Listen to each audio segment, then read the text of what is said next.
What's going on, guys? Dylan here, and welcome to another one of our live SMMA coaching calls hosted by me, my partner Alex, and other successful entrepreneurs in the SMMA space as a part of our long-term mission to get as many of you guys up to 5K a month for free, because selfishly we partner with agencies doing 5K a month and beyond, and that is where we make our money. So the more people that we get up to 5K a month, the more money we make. Now, if you want additional help on getting to 5K a month, there's a couple links in the description that you can check out. But getting into the video, we answer a bunch of questions for beginners. We've created show notes in the bottom, so if you want to skip to a specific question that might be a little bit more relevant to your situation, be sure to check that out, and you can jump around and watch questions as they apply to you. Or if you want to just soak up as much knowledge as you possibly can to accelerate the growth within your own agency, watch the show in full, and I guarantee you it will provide 10x the value in relation to the time that you spend watching this video. So without further ado, I'm going to cut to the coaching call, and I will see you guys on the inside. Is it important to have a website and go high level set before doing the outreach and booking an appointment? Okay, so I've made a video on this called How to Fail in SMMA. And I mean this in a way of, like, in this video I break down everything not to do and everything you don't need to start an agency, and exactly how, you can never progress with your agency ever. It's kind of a satirical video, but I touch on a lot of good points in it. And one of the big points is that you don't need anything, right, to start. You don't need the go high level setup. You don't need a website. You don't need any of these things, because all they are really accessory, right? And I understand that there's a vanity factor, that you want to be appeared as a business. You want to have a logo because that's what you were shown in school, and that's what you did in your first business assignment. You made your logo, you made your name, you made your website, and then maybe you started, starting actually doing the business. But with this phase, right, it's all about the energy, like I was talking about earlier. And this initial path from zero to first client is going to be the biggest mental barrier. It might not be the biggest problem you face, but it's going to be the biggest mental barrier that you come across. And adding on all these steps and making this load longer and longer and longer and longer is only going to prolong what's actually going to deliver results. Because getting a website isn't going to bring you results. Changing your name, making a logo isn't going to bring you results. So if you dedicate your time towards it, not only is it going to demotivate you because you're just going to be putting in a lot of work and not getting results, it's going to be moving you further away from the actual goal, because the needle is pushed forward by outreach, right? The way I like to think about it is if you were on a 100-meter track, right? The same way the sprinters run down, you have to essentially push a block all the way to the other end of this 100-meter track, and that's what getting your first client is like. You just have to push it every single day by doing outreach, doing outreach, doing outreach, doing outreach. And after you've done that for a certain amount of time, you will get your first client, I promise. But it's just how quickly you can do that, how many days you show up to push that block. And the ads, the go high level, none of it matters until you actually have the first client, until you have the first appointment, because you can't really do anything. And you're just wasting your time, you're just distracting yourself, and you're just, chilling in the stand instead of pushing that block. You're stretching on the sideline instead of pushing that block. Everything is around just getting it to the other end. But you're procrastinating, you're finding all these other ways to actually dedicate your time, and it would be what will hold you back. Because again, it's at the end of the day, it's all about how you're actually displacing your energy and putting it into the tasks that are going to move the needle forward in your business. Yeah, and then Zach Motes has a question. So 1 to 3 days have passed and I have data. Perfect. And let's say the data I found a winning creative. Should I keep the same creative and duplicating the ad set? Yes, right? Because it's all about testing variables, right? So in this first test you ran for 1 to 3 days, you found that the variables you have down are the creatives, right? So you probably have a great click-through rate. Whereas you might see, oh, the creative is good, but let's say something else is off. Oh, the leads don't have good intent, right? Maybe you need to add a landing page. Maybe you add all these things, right? So yes, when you're duplicating this next ad set, you're going to keep the creative. Right now, what you've done is you've just got the first variable down, and you're going to keep testing for the other variables that are still low. So it could be lead intent, it could be a plethora of other things, but that's ultimately what you're going to be testing for right now. Then MyDuneCH, I call the client on their phone number. There's an automated voice message. Should I call them on Instagram? Don't let you handle that one. There's no need, if you have their phone number, there's no need to call them on Instagram. If there's an automated voice message, you just simply, call them back again. Double dials are very powerful, because a lot of times people have their phone on Do Not Disturb, and when you have their phone on Do Not Disturb, it could just go straight to voicemail. So, but simply if you call back, I think it's a 5 minute buffer. If you call back again within 5 minutes, you'll bypass the Do Not Disturb, and you'll be able to speak to this individual. But if you have their phone number, that is the best. That is going to perform over Instagram, perform over Skype, or any other form of calling up leads. So simply just try again. I got a monster. You ready for this? Okay, so I have a question regarding my current client's Facebook ads. The ad set population is 800K people. The ad has been fatigued or been running for 12 days, but the creative is already fatigued. I've temporarily made a new creative today, solved the problem. The frequency reached 2.0 yesterday, so I'm thinking, is this a problem with my area or is it normal? How can there be a 20K total reach in FB, stop showing it to new users, and frequency rising aggressively now? How practical is it really? Have I used up my client's area's customers? Because what will even a new creative do when the frequency is only going up, meaning it's not showing to new users on FB? Is this area a problem, or is it how it happens for everyone? What's the game plan for 2 to 3 months if the audience is already running out? Also, I'm implying that the figures for each potential reach on Facebook, 800K, are misleading and there are actually only 20 to 30K users. Okay, so I'm gonna answer this question as I understand it, and how I understand this question is you've set up your Facebook ad and it displays a potential audience of 800,000 people, but after 20 to 30,000 reach, your frequency begins to double. And if I was running into that situation, what I would begin to do is I would begin to target different interests, right? So what might happen is, even though there's might 800,000 potential people, if you're targeting people interested in, flower stores, random example, right? There might only be 20 to 30 people interested in flower stores, and so it could double up, and just continue to show people there, which would drive up your frequency. Perfect. And then I got another one. So Mr. Producer asks, I closed my first free trial client who 2 weeks ago, and he hasn't onboarded him yet. He keeps procrastinating. How do I get him to schedule the onboarding and avoid that for the next time? Wait, say that one more time. So what he's done is a client that he worked with, he's like tried to got them interested, close them quote unquote in the sales call, but they're not showing Yeah. up to the onboarding. How does he fix in this situation?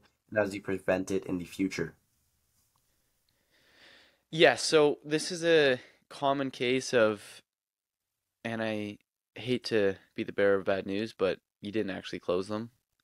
What I've seen a lot of times is that there's two types of people. It's like, what do you call alpha, beta, A type personality, B type personality? That is irrelevant for the point of this conversation. But the point of this is that there's a lot of people in this world that will say yes to you on a sales call because they're just so non-confrontational and they don't want to hurt your feelings. Even though they have absolutely no desire, no intentions of ever doing business with you. Alternatively, you'll have the people that hop on a call and tell you to screw off and that they hate you and that they're going to take you to court and they want to kill you, right?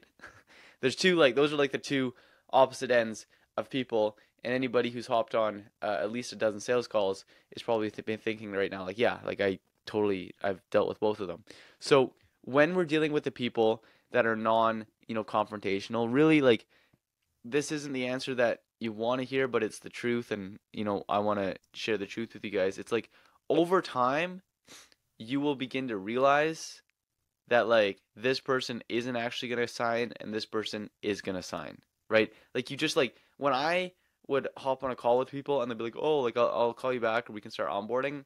And if I knew that they weren't going to do that, I would, like, call them out on the spot. I'm like, you are not really interested in this, are you? And you're just being nice to me. And they'd be like, yeah. And I'm like, okay, well, I appreciate you not wasting each other's time, and have a good day. Now, things that you can do in order to prevent that is, well, first of all, the big obvious one is get better at sales. So I don't know what your sales process is. I don't know what you have done or haven't done, but I can say that, a lot of the times it comes from a lot of time it stems from a lack of trust. And the best way to build trust with people is to tell stories, especially in the beginning when we're telling our own story, right? A lot of people, aren't going to believe some random kid on the internet is actually going to guarantee them 15 books appointments or give them their money back, right? It's just not something that makes a lot of sense. So, however, they might believe that, you're 18 years old and you want to start your company because of this. And if you tell your story to people, their trust in you is going to go way up. And if you have that trust and a little bit more of a human to human connection, it's also going to more incentivize your prospect to be more respectful and be more honest and open about the objections that they have, right? A common reason why people will hide their objections is because they don't trust the prospect, right? Like yesterday, Alex and I were on, I guess what you could consider a sales call, and we were having a conversation with somebody that we did have a lot of trust in about, if we should continue to work with this person or not, or start working with this person or not. And because we had that layer of trust and because we knew their stories, like I was brutally honest with my objections. Where if this was like some random person, I probably would have just said, "Oh, I'll think about it." And it was that the difference is how much I trusted them. So really understand that sales is two things. Number one, it's building trust with people, which is like 90% of it. Once you have their trust, it's making an offer that makes sense to them, right? And so I would go back to the drawing board and I would get better at telling your stories, get better at, just being more compelling and, building better human to human relationships during the sales process, which is going to ultimately prevent a lot of these smokescreen objections. Oh yeah, we'll get onboarded on Tuesday, when they have no actual desire to do any business with you. Another question here that I can see the problem with it right off the bat. So by George Daniel, how do I get results? I'm getting a lot of leads, like 3 to 4 per day, but I'm having trouble closing them. I use high level and I send an auto text. Thanks for your inquiry. Then 10 minutes delay, another auto message goes out. Would you prefer text message or call? They usually say text. I could have told you that. I try to qualify them using an offer lead form method, but how do I get them to get through the door as soon as possible? How do I qualify leads to expect a higher price? I'm getting to a point where people are arguing over a price. Like, of course, of course, of course, of course, of course. Do not ask people if they would prefer to text or call. Simply just call them, and 90% of your problems will get eliminated overnight, right? When you give people the option to stay on text as opposed to a call, like very, very few people are going to prefer a phone call. Oh, text me price. And then you text them price, and there's no value communicated. There's no human to human connection. There's no trust. There's no nothing. It's simply X costs Y. And unless it's like unless it's like too good to be like too good for this person, like unless it's like insane, they're just gonna move on. So I would set up a GHL automation that comes in. A person fills out the form. Hey, name. It's name from company name. I just got a quick buzz that you inquired about XYZ offer. I'll touch base soon. And then as soon as you can, ideally within 5 minutes, but make sure it's within at least 30 minutes, you call them up and you run them through. I literally just dropped a YouTube video on how to book appointments, how to book appointments for your clients. Run them through that script, and I guarantee you 90% of your problems will be solved overnight. Yep. And then Trevor asks, how many ads should I create in my ad set? And the answer to this question initially is going to be one ad per ad set. Reason being is that when you put multiple ads under one ad set, what Facebook will do is it will start as, Facebook decides, will start allocating the budget according to what the Facebook AI thinks for running the ads.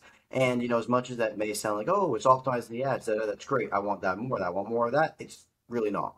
Because what it does is it skews our data. Because if we want to spend $50 on one ad set and $50 on another ad set, or we want to trust two different ads, $50 on each ad, and we put both of those under one ad set in Facebook, Facebook might spend 37 and 13, right? And that might be the variance now. And the issue with that is that now the data becomes inaccurate. And as much as it may make the ad performance a little bit better, which there is actually no guarantee on, it will ruin the data, right? And when we ruin the data, we can't make the hypothesis. And when we can't make the new hypothesis, we're guessing again. And if we guess again, we have no clue what's going on, or we start from zero. So that's why I want to do one ad per ad set as we're initially split testing. And as we go on, just keep on that one ad and then keep tweaking, duplicating, and turning off the other ad. I hope that answers your question. The next answer from Trevor is a $25 daily budget good enough to get results from home improvement jobs? Yes, it is. Do you use built-in lead forms and then a funnel as well to qualify them? Because I believe lead forms have restrictions on special ad categories, so you can't fully qualify leads, right? So in the beginning, when you're generating leads, you want to think about it kind of like, a tap or a faucet or a hose, where in the beginning, really, we don't even want to worry about like our lead forms. We just simply want to worry about our marketing and making sure that we have marketing that is getting results and resonates with our target market. So what I would do in the beginning is I would just do basic lead forms on Facebook.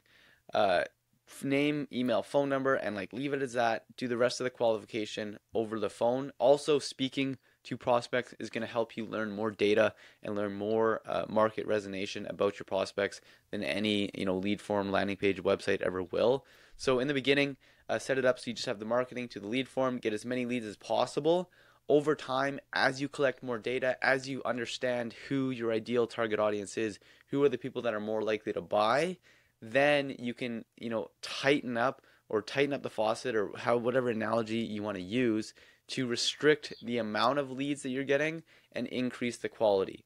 But the problem is if you try and get high quality leads right off the bat and you're not getting leads, well, you don't know if it's the marketing or the lead form. So that's why you want to make sure that you have the marketing down pat first, and then increase the quality of the leads over time as you collect data by speaking to people over the phone. Does go high level matter to build an agency as a beginner? I'm not sure. Does it matter? I mean, it helps, but it's not necessary. Yeah, So, I mean, go high level is going to help tremendously. Go high level yeah. is going to be uh it's going to be the difference between you being a freelance media buyer to you running an agency. Now, if you want to be a freelance media buyer, then no, I guess you don't need go high level. But if you're running like an agency with like appointment setting and automations and CRMs and providing a full service to your clients, you're going to need go high level, or you're going to need to build your own software offer type thing that is similar to go high level. Like if you don't know anything about ads, just hire a media buyer from a third world country for like $300 to $400, then you will get your results. I mean, Alex, you what's your take on that?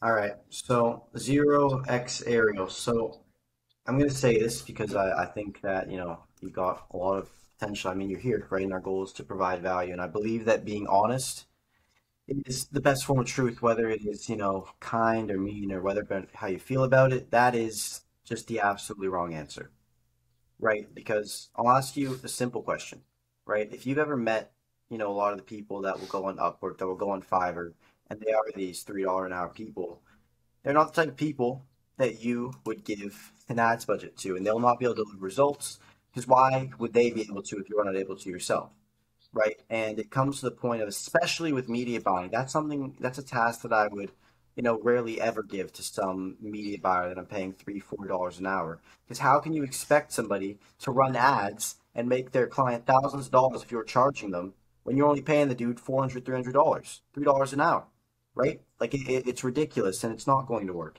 And I'll tell you right now that if you really want to be a business owner and you really want to develop skills, this is only going to be one of the first steps on the ladder for you. So it's definitely worth it to learn how to run ads, to learn how to do these things yourself, and in the most blunt way possible, because it's not something that really needs like in-depth explanation to understand why it's a bad idea.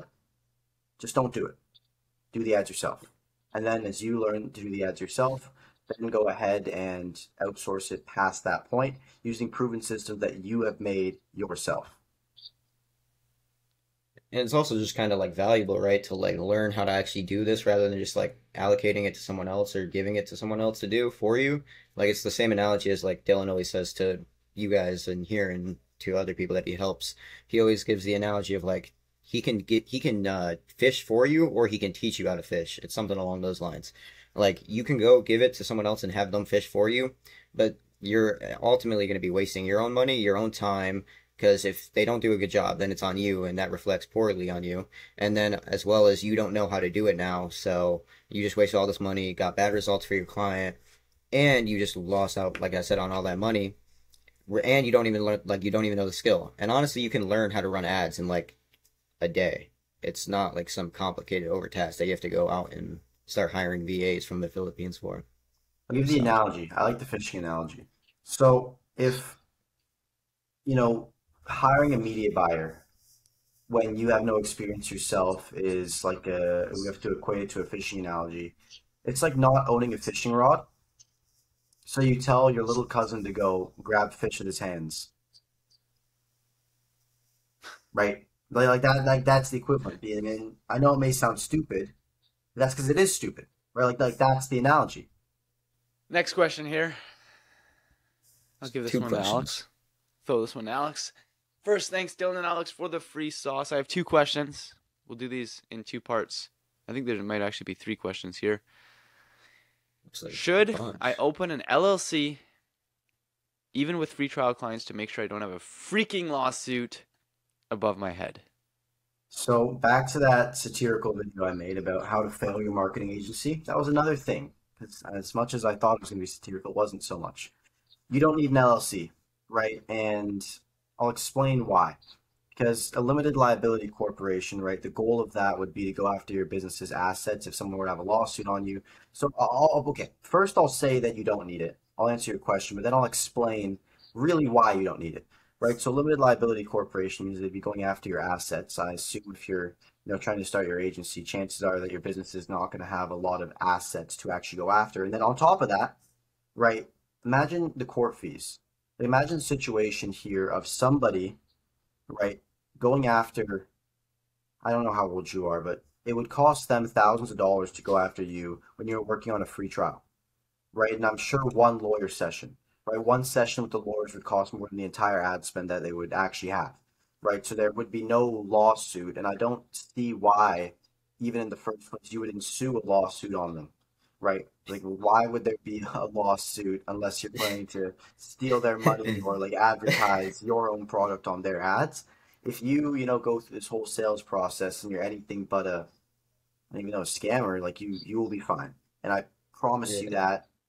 For context, I didn't have any form of, and I'm not saying this is the right thing to do. I'm not giving you financial advice on how to set up your corporations, but I didn't have any type of business registration until I was making multiple like figures a month. Like I was making over $1,000 a month when I first set up my first sole proprietorship, and it was not an LLC.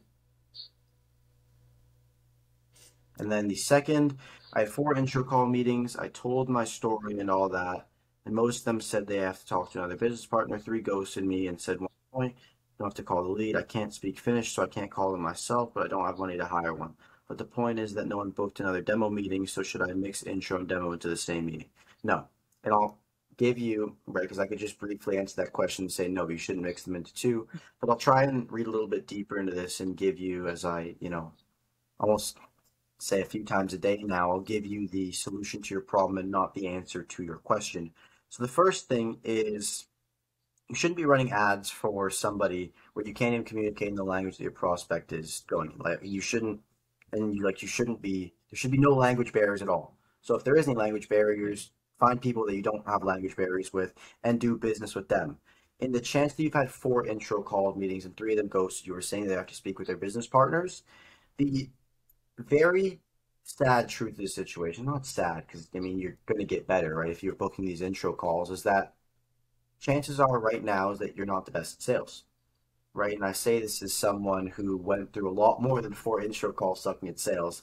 I went through, I think it was like 3 or 4 sales, or maybe even more than that. Anyways, on my first sales call I ever got on, the prospect laughed at me, right? And when I asked for the feedback on how I can get better at sales, he left the call, right? And that moment for me was like a big point where I realized, oh, sales is a game that you have to learn, you have to get better at. And if you're not able to close somebody on a free trial, it's a direct reflection on your own sales ability. It's not something where there's a budget objection, there's smoke screen objections. It is a direct reflection of how much you've built rapport and likability with that person. So if there's a chance that these people are ghosting you, it means that you haven't built enough rapport and likability for them to trust you. And I don't say that as, like, oh, you've messed up and you've done this wrong. I say this as in, these are the next steps for you, right? So you have to find a way when you're telling your story to actually have people buy into it. Because I could, tell you in a monotone voice with my camera off, everything I went through, but if I didn't attach any emotion to it, I didn't tell these stories, I didn't give analogies, you wouldn't care. Because everyone has experiences, everyone has a life, everyone has things they do, everyone has a story. But you only buy into some people's stories because they've compelled you into it. You have to do the exact same thing with your prospects, and it's a skill which you're going to develop from getting on more and more sales calls. And the best advice I can give to you is practice your story in the mirror, practice your story, just repeating it over and over and over in your head until it's second nature. And when you tell somebody it, they have a wow factor. They want to ask questions. They're interested about you. And if you can do that, then you'll be able to close deals. And it won't be a question of, whether it's a smoke screen objection or if you need to mix your demo calls and slide them into this and combine that with that.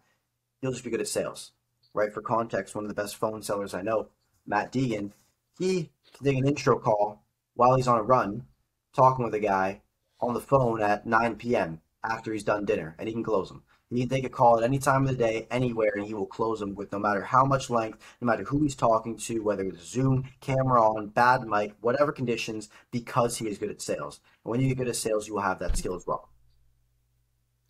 Yeah, sales is just a sport. Like honestly, it's just like if you guys have played any sports, it's just practice. The more you practice, the better you get. And when you picked up a basketball for the first time, you probably sucked. When you picked up a baseball bat, you couldn't hit the ball. But you kept doing it, you kept doing it, you kept doing it, and then you got better and better and better. That's the same thing with sales. The more calls you take, the more you actually get the experience. No matter how bad you suck at first, like that's the good thing. Like sucking, you should be happy that you sucked. I think Alex, you said that, right? Like you said that to me. You should be happy that you sucked because it allows you to learn and become better the next time. So yeah, just tying in with Alex there. Yeah, it's there's a little quote I heard yesterday I thought was pretty cool, and I heard a guy, I think it was like one of those gym dudes. He was talking about the way he frames failure is that you've achieved failure, right? And I know in the gym it's a little bit of a different analogy because failure means you've pushed your muscles all the way, but achieving failure is like a real thing, and it may seem like oxymoron. How can you achieve to fail? But when you fail, you have to understand that's the only time you can get better. You can truly never get better at something until you fall on your face, right? And I feel that like the people who get good at a lot of things during their life and masters so many things, all these entrepreneurs that you look up to, all these people you look up to think are great, all they have done is remove the fear of them failing, right? Because at some point they were bad, right? But they understand that the only time that there actually is improvement at stake is when there's also failure at stake, right? And it's just the ability to put yourself in those situations and remove the fear with those situations. As soon as you can do that, you will have the ability to achieve failure and then get better every single time.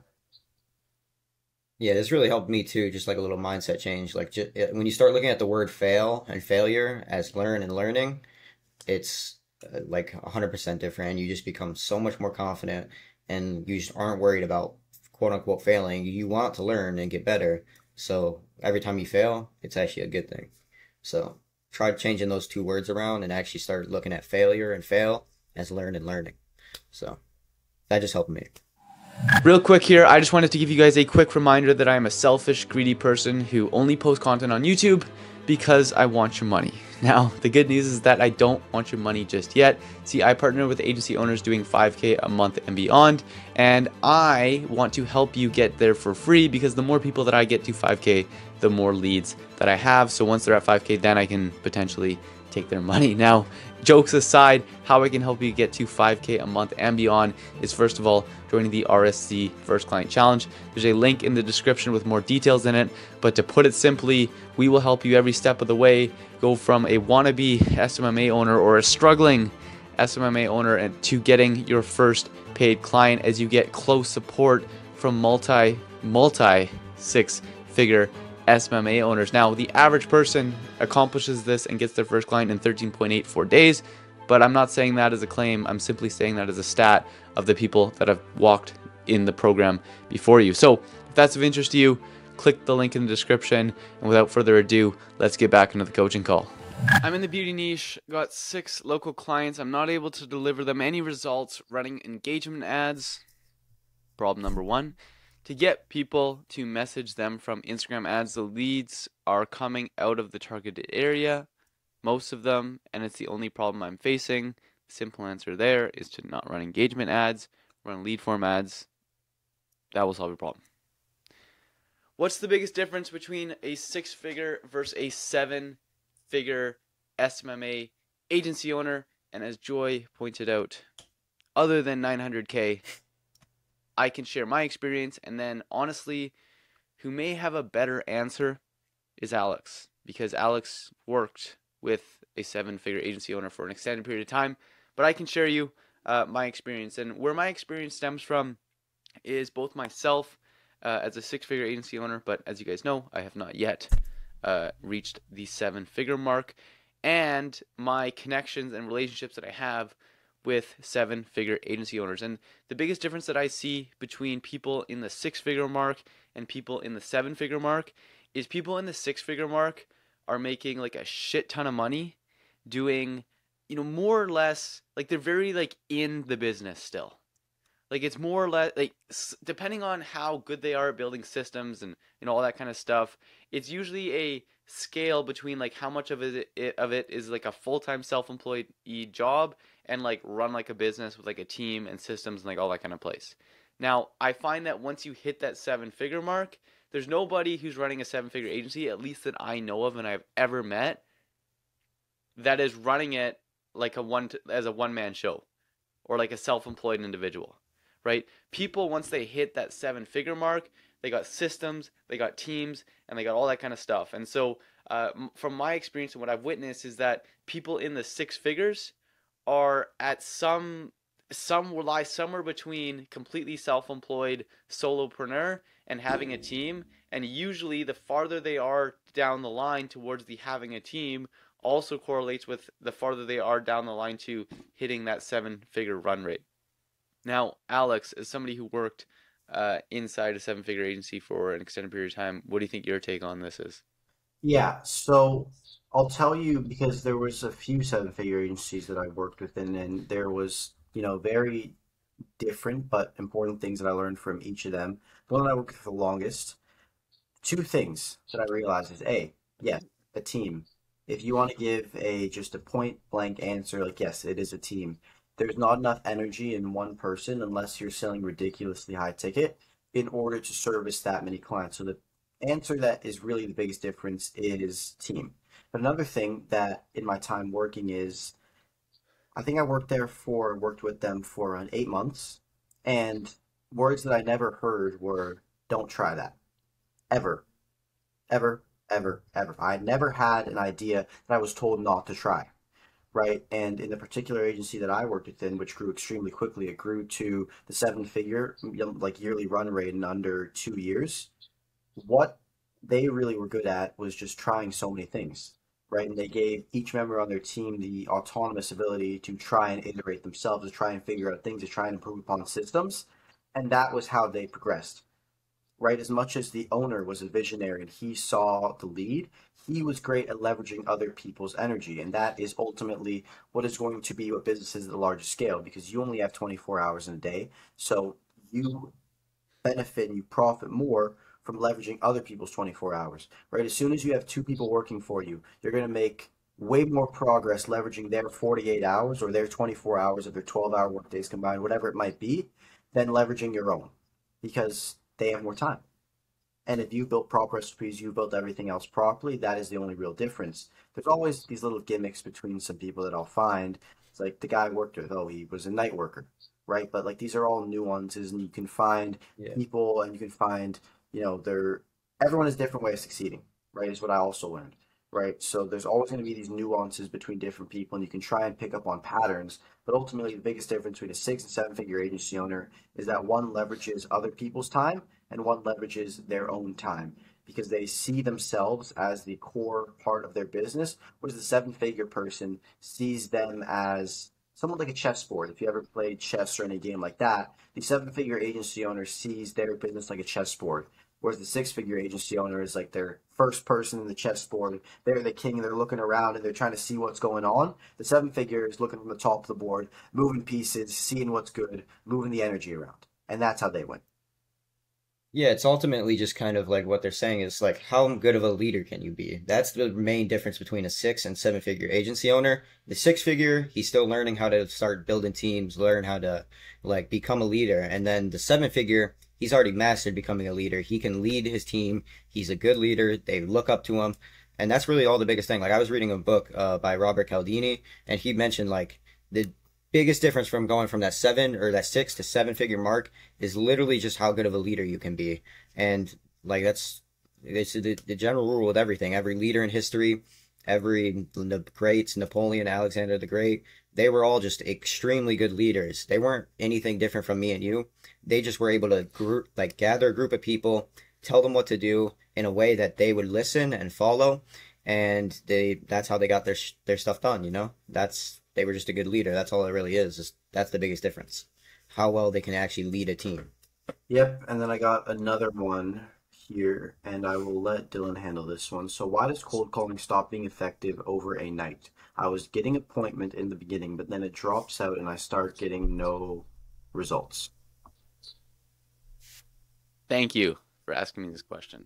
Because there's two questions that I was looking through that I was excited to answer, and this was one of them. I have two answers to your question.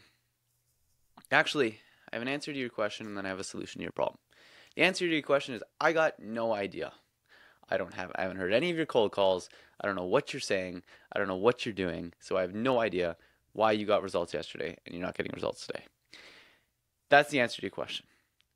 The solution to your problem is the anxiety that you are feeling as a result of not getting results today, right? I can tell that the reason you asked this question is because you're experiencing some form of negative emotions that were caused due to the lack of results you have recently experienced with your cold calling. And now, I wanted to answer this question because this is something that we all struggle with as entrepreneurs, and I have struggled with myself a lot, right? Doesn't matter what level you're at, doesn't matter if you're trying to get your first client, trying to get your 200th client, dry spells really impact you mentally. And recently, when I was at this mastermind, I had the opportunity to have a conversation with a guy who makes $100 million a year. And he really opened up my eyes as to, how to solve this and how to really eliminate massive amounts of anxiety and stress going through periods of not booking appointments, periods of not making as much money, or periods or low periods, however that may be manifested into your individual company. And I asked him the question, how do you deal with long-term thinking? Because we all know that if we just invest into the S&P 500 every single day, dollar cost average, every single month, whatever it is, over the span of the next 30 years, we will make money, yet people who are in the stock market freak out when their stock went down 20%, right? That's just how we're wired as a human being.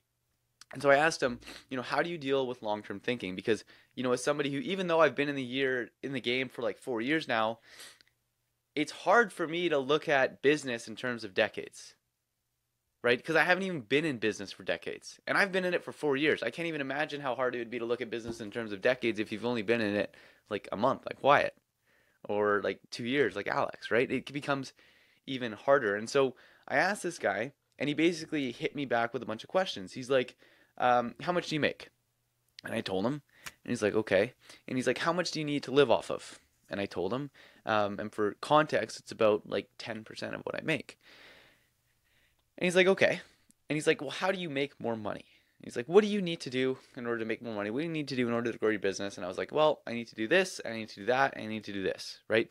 These are the actions that drive up more, that give me more customers, right? Whether it's cold calling, cold emailing, posting content, whatever it is in your case, you have things that that if you do will bring you more customers. So then he hit me with a line which, forever shifted my mindset around this topic. And it was like, well, if you stopped worrying about hitting X amount each month, if you stopped worrying about making sure that you book at least one appointment per day, if you stopped worrying about, these short-term metrics and just simply put in the inputs that will lead to your desired outcome every single day, what do you think would happen in a year?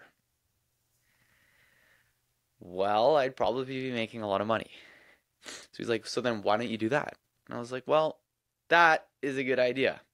And what I realized is that that's what happens so many times. Where we all know what we need to do in order to make more money. Anybody in this call right now, if you send 100 outreach messages per day, every single day for a year, I guarantee you will be making a ridiculous amount of money this time next year.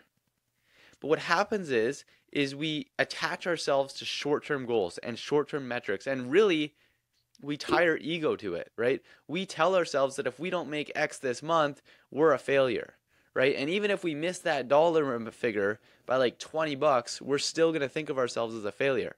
So we're going to do short-term things in order to try and hit that, really just to fulfill our ego purposes, the same way people go out and buy BMWs to fulfill their ego purposes.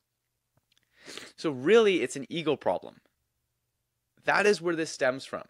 And if you can understand and dissociate yourself from trying to hit X amount each day, or trying to, book an appointment, or trying to make this amount this month, and really just look at this from a longer term perspective of, if you put in the actions that you need to take in order to grow your company every single day for a year, you're going to be in an extremely good position.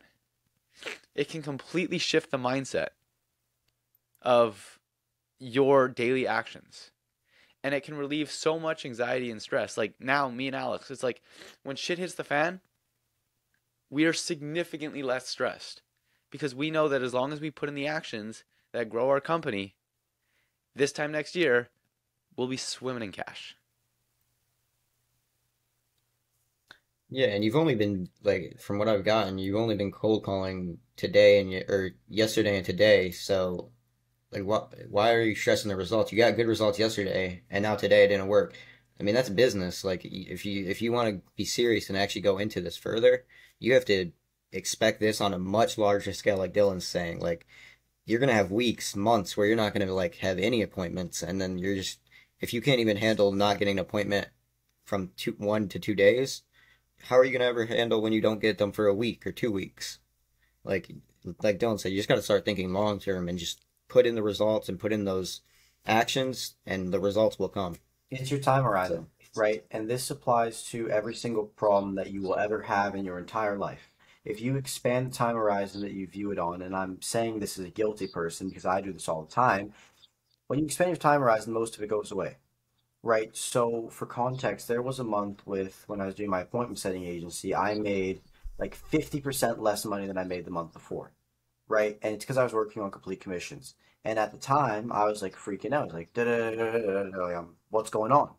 Right? The world's going to end. I need to figure this, need to switch this, I need to switch that. And then now I look back on that and I was like, oh, time horizon, right? It's only a few months later, maybe it's like 5 or 4 months later, but the time horizon has been expanded, so now I can look back on things. And that's why when you look at a problem that you had a year ago, you laugh at yourself, you cringe, you seem embarrassed.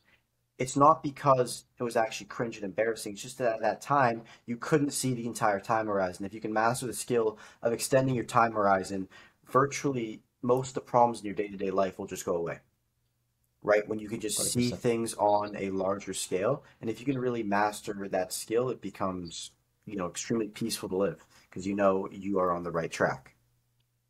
Last question here before we got to wrap this up and hop on meetings and get back into our workday is due to the increase of people doing SMMA, what do you think the future will be for SMMA?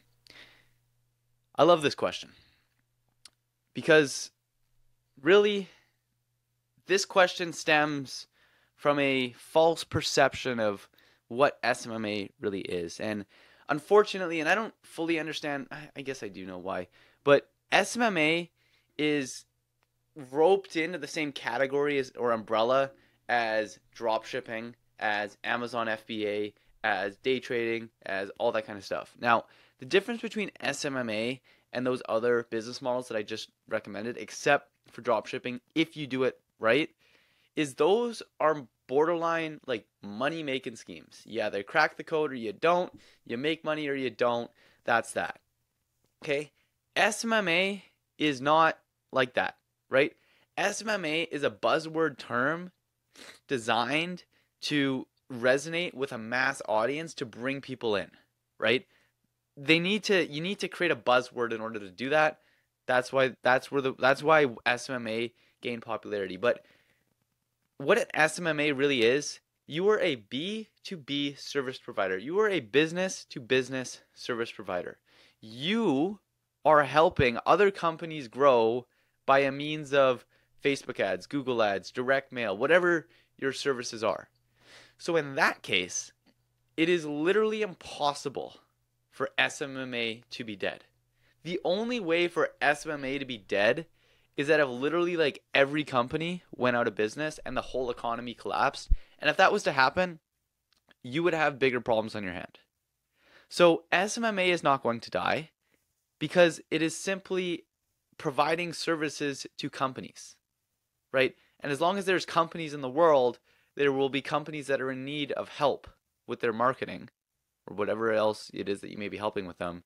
And so that's why it doesn't matter how many people are doing SMMA. SMMA is here to stay. It's not going to die. And the last thing that I will say is that a stupid analogy that I can give you that really hits close to home is that it doesn't matter How many people line up on the racetrack? Doesn't matter if there's 1, doesn't matter if there's 10, doesn't matter if there's 100, doesn't matter if there's 100,000. Usain Bolt's still winning the race. So if you're good in SMMA, doesn't matter how saturated it is, doesn't matter how many people are in it, doesn't matter how many, doesn't matter anything. If you are good, you will succeed in SMMA, and that is simply the end of the story. Yeah, and I'll say Yeah, this on the term of SMMA dying. So Dylan said it might never die. SMMA will die. The word will die. B2B service providing will never die. You might see it under another name, you might see it under another form, but it will not die. It's what's happened with drop shipping, right? Drop shipping has died off. It's not fully dead, but it's died off, and it's opened a new branch called ecom, right? Ecom is just drop shipping, right? It's the exact same thing. You're highlighting at people who have some type of primal anthropology that you can manipulate or sell a product to, and then you're going to run ads to them. You're going to sell it to them, and you're going to do it over and over and over again. It's the, just the core of what business is, and at its core, like drop shipping and SMA, B2B service providing, it is a staple of the economy, right? Like every business that you can think of, is your grocery store, a drop shipping store. It's like, well, loosely, yeah, right? So it's only the words, right? It's merely words that you're attaching these things to. As terms of what they are as businesses, they will never go away, right? And that Usain Bolt analogy is completely true. He's going to win every single time, right? And if you are the best, if you commit your genuine time to becoming the best, you go through iterations, loops, you get better and better every single day, you will outbeat the competition every single time, whether it's under the name SMMA, whether it's under the name digital marketing, which it was before, whether it was under the social media marketing, which is what it was like all the way back then. And even before that, it was called a marketing agency, and that was in the 2000s and the 90s. So the word itself has already developed a bunch of times. Iman was the person who made the word SMMA. Jordan Platten was the person who made digital marketing. And I don't know who made, social media marketing or marketing agency, but it's all just words. They're all words describing the same thing, right? And ultimately, at the end of the day, it's going to stay the same. It's going to stay. It might just be under a different name. And that is the final piece. I appreciate everyone taking the time today. And I hope that the value that we provided was worth the hour and 3 minutes that we stole from you guys. Have a great rest of your day. And I will see you guys on Tuesday. Yeah, just to iterate on that, Alex, I'll wrap this up as well. Appreciate you guys jumping in here. Hope that we were able to provide in excess of the value in return. If you guys want to continue to get value, my only ask for you guys is that you guys stay active in this community. Our goal is to basically, imagine an environment where you have 50 friends and all 50 of your friends are making over 10K a month. It's literally going to become impossible for you to fail. If everybody in your contact book was successful and knew how to grow a business, knew how to do Facebook ads, Google ads, landing pages, whatever it is, it would literally become impossible for you to fail. And that is kind of the vision that we have with here at RSC and building this community. So if you align with that, stay active in the community. Now, if you want more additional help, I do have some good news for people on this call. Recently, while I was in Iceland last week, the first client challenge was getting near to filling up, but we had a bunch of people graduate and get through. And I think we have a 100 active member limit on it. I don't know the actual number that we have right now. It's updated on the website, but there is probably a dozen or so spots available. So that recently just opened up as a bunch of people made through and graduated that program. So if that is of interest to you, you can jump in and check that out there. Other than that, next Tuesday, we have another one of these free calls, and I will be continuing to put out YouTube videos. Wyatt as well, he's been on the YouTube grind. Definitely check out his channel and follow him because he is really good stepping stone, right? Some of you guys might be sitting here thinking yes, Dylan, the value is great, but you're 7 steps ahead of me. You're 10 steps ahead of me. I'm still trying to get my first trial client, right? And Wyatt can be a good gap for you guys to bridge as somebody who is, 1 step ahead of you guys or 2 steps ahead of you guys. And there's tremendous value that comes from that as well. So with that, I'll stop talking now. Enjoy the rest of your guys' Friday and have a good weekend. And I will speak with y'all next week.